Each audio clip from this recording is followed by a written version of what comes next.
Dang teringat pada kejuaraan lama. Waktu itu dia pernah berjalan di tengah hujan musim semi bersama seorang pangeran. Dan ia mendengar cerita tentang mimpi. Mimpi tentang seekor naga raksasa yang mati menimpanya, tapi Dang tetap hidup. Mimpi itu benar-benar jadi kenyataan, dan yang mati justru Pangeran Baylor. Dari situ Dang belajar satu hal penting. Mimpi itu dasar yang berbahaya buat dipercaya terlalu jauh. Malam itu, di atas atap kastil, Dang berhadapan dengan John the Fiddler. Orang ini bicara soal takdir, mimpi, dan janji-janji besar. Tentang jubah putih Kingsguard, tentang telur naga, dan tentang masa depan yang katanya sudah pasti. Dang sendiri cuma pengen satu hal, yaitu dia ingin tidur. Dia mabuk berat dan capek dengan semua omong kosong bangsawan. Dang belum sempat pergi, tapi situasi langsung berubah. Para pengawal datang bersama Lord Gormonpick. Fiddler dibawa pergi, dan Dang ditinggal sendirian di atap bersama Gormonpick. Dari sorot matanya saja sudah jelas, orang ini berbahaya. Pick memperingatkan Dang dengan cara halus tapi mengancam. Jangan bicara soal apapun yang terjadi malam itu, atau nyawa dia taruhannya. Dang yang sudah setengah muntah dan setengah sadar cuma bisa pasrah. Pick pergi dengan penuh jijik, meninggalkan Dang sendirian sambil bertanya-tanya, siapa sebenarnya yang paling gila di antara mereka semua? Saat kembali ke aula, pesta sudah hampir habis. Tinggal sedikit orang, termasuk Maynard Plume yang masih sibuk bercanda tak jelas. Para tamu mulai berpencar, bangsawan tidur di kamar mewah, pengiring di barak, dan para pengelana seperti Dang harus puas dengan tenda. Dang kembali ke tenda kecilnya. Di sana Ek sudah duduk membaca buku di bawah cahaya lilin. Buku lambang keluarga bangsawan. Ek lagi mengamati siapa saja yang hadir di kejuaraan ini. Salah satunya Lord Sunderland dari Three Sister, wilayah yang terkenal licik dan penuh penyelundup. Dan yang lebih mengkhawatirkan, Sunderland dikenal sebagai pendukung naga hitam. Obrolan mereka berubah serius saat Dang sadar bibir Ek pecah. Ternyata Ek sempat berkelahi dengan squire lain. Mereka mengejek ayah Ek dan menyebutnya pembunuh saudaranya sendiri. Ek membela ayahnya, tapi emosi mengalahkan akal. Dang menegur keras, pesan dia jelas, jangan cari masalah. Jangan buka identitas asli Ek, dan jangan terpancing oleh omongan bodoh.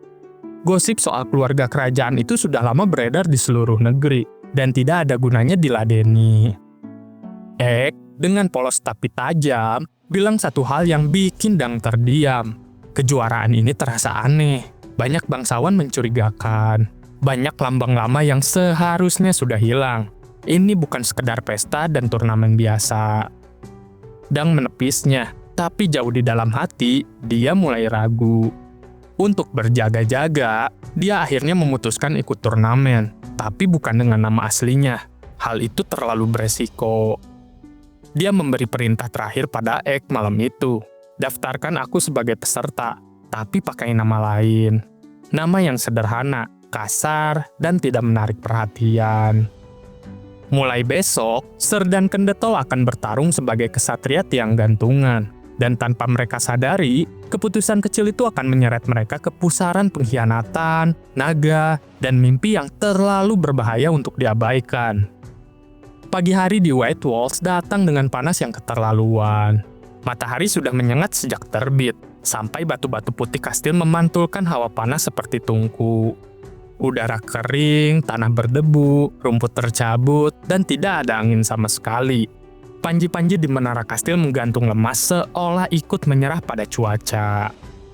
Bahkan Thunder, kuda perang Dang, terlihat gelisah. Kuda itu menggoyang-goyangkan kepala dan memamerkan giginya saat Ek mengencangkan pelana. Panas ini tidak baik untuk siapapun, apalagi untuk adu tombak. Di tengah lapangan, pertandingan terus berjalan. Kesatria demi kesatria saling beradu. Tombak patah, kuda berpacu, tapi sorak-sorai terasa hambar. Terlalu panas untuk berteriak. Dang lalu mengusap keringat di dahinya. Kepalanya masih berat karena anggur semalam. Kepalanya berdentum seperti dipukul palu. Dalam hati, dia cuma berharap bisa menang cepat. Lalu keluar dari baju zirah ini dan mencari minuman dingin. pertandingan demi pertandingan berlalu. Ada yang jatuh, ada yang cuma saling mematahkan tombak. Dang menyaksikan sambil setengah melamun. Pikirannya sesekali melayang ke kejadian malam sebelumnya. Tentang atap kastil, John the Fiddler, Lord Pig, dan pembicaraan soal naga serta telur naga. Semua terasa kabur, seperti mimpi orang mabuk. Sampai satu pertandingan menarik perhatiannya. Seorang ksatria muda bernama Glendon, masih mentah dan diejek banyak orang. Dia maju melawan ksatria tua yang berpengalaman. Orang-orang menertawakannya, meremehkan baju zirahnya yang seadanya, dan asal-usul namanya. Tapi saat tombak saling bertemu, tawa itu perlahan mati. Satu hantaman telak membuat lawannya terjungkal dari kuda. Dang terkesan, pemuda itu ternyata punya bakat sungguhan. Nama-nama lain terus dipanggil, ksatria dari berbagai wilayah, dengan niat dan kepentingan masing-masing. Dang sendiri mulai bersiap, helm dipasang, perisai diambil, keringat makin deras mengalir di balik baju besi.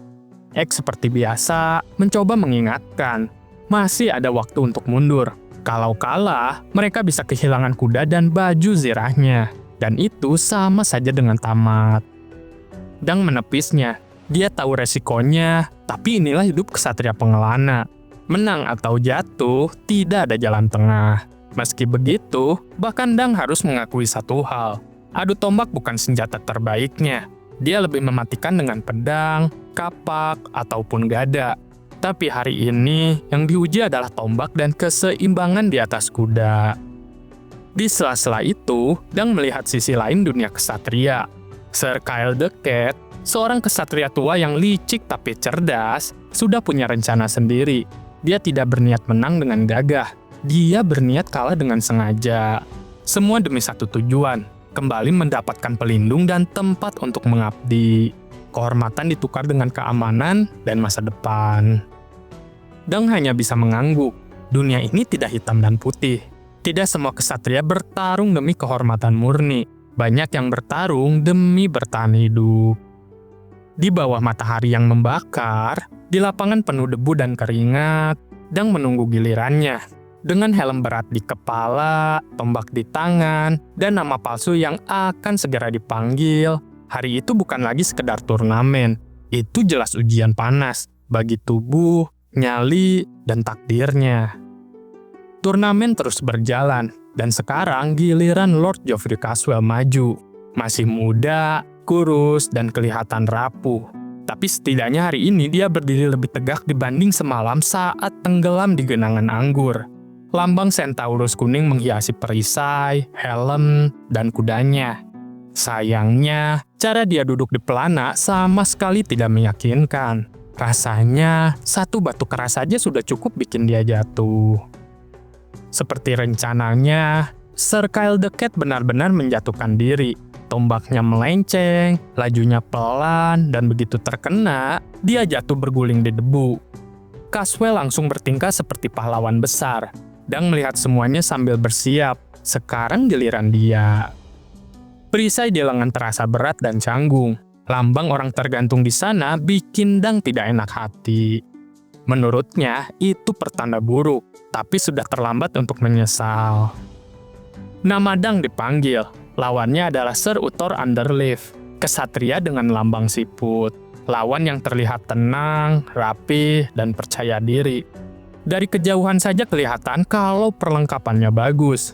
Dang langsung berpikir soal tebusan. Kalau menang, ini bisa jadi hasil yang lumayan. Mereka mengambil posisi. Penonton duduk nyaman di panggung, di bawah bayangan kastil, sementara Dang dan lawannya harus bertarung di bawah matahari yang membakar. Lalu trompet berbunyi, Thunder mulai bergerak. Lalu Dang menurunkan tombaknya, membungkuk ke depan, dan memacu kudanya. Saat itu, semuanya lenyap dari pikirannya. Panas, kastil, penonton, semua menghilang. Yang tersisa cuma kuda, tombak, dan lambang siput di depan mata. Dang dan Thunder menyatu, melaju semakin cepat. Targetnya jelas, hantam perisai lawan dan ini lalu selesai. Tombak Dang menghantam sasaran. Kayu pecah, benturan terasa sampai ke bahu. Tapi di saat yang sama, tombak Ser Utor yang berujung tinju besi menghantam tepat di wajah Dang. Itu sangat keras dan dunia langsung gelap. Saat sadar, Dang terbaring di gudang yang sejuk, dikelilingi peti anggur dan bir. Kepalanya berdenyut hebat, mulutnya terasa penuh dengan darah. Ingatan datang terputus-putus, wajah-wajah lama bermunculan, lalu satu hal yang jelas, dia kalah di pertandingan itu. Seorang meister memeriksanya, Dang selamat, kepalanya masih utuh, matanya masih berfungsi, meski rasanya seperti dipukul palu perang. Dia pingsan selama 4 jam, turnamen tetap berjalan tanpa dirinya. Ser Utor ternyata menang lagi setelah menjatuhkannya. Artinya, Dang tidak kalah dari orang sembarangan. Itu sedikit menghibur, walau tidak menghapus rasa sakit dan kehilangannya. Pedang peninggalan Patua dan baju zirah buatannya kini bukan lagi miliknya. X sudah menjalankan tugasnya sebagai squire. Kuda, senjata, dan baju zirah sudah diurus. Dang hanya bisa pasrah. Kekalahan ini mahal, tapi setidaknya dia masih hidup. Dengan kepala yang masih berdenyut dan tubuh limbung, Dang dipaksa bangkit lagi. Turnamen boleh selesai baginya, tapi masalah yang lebih besar baru saja dimulai.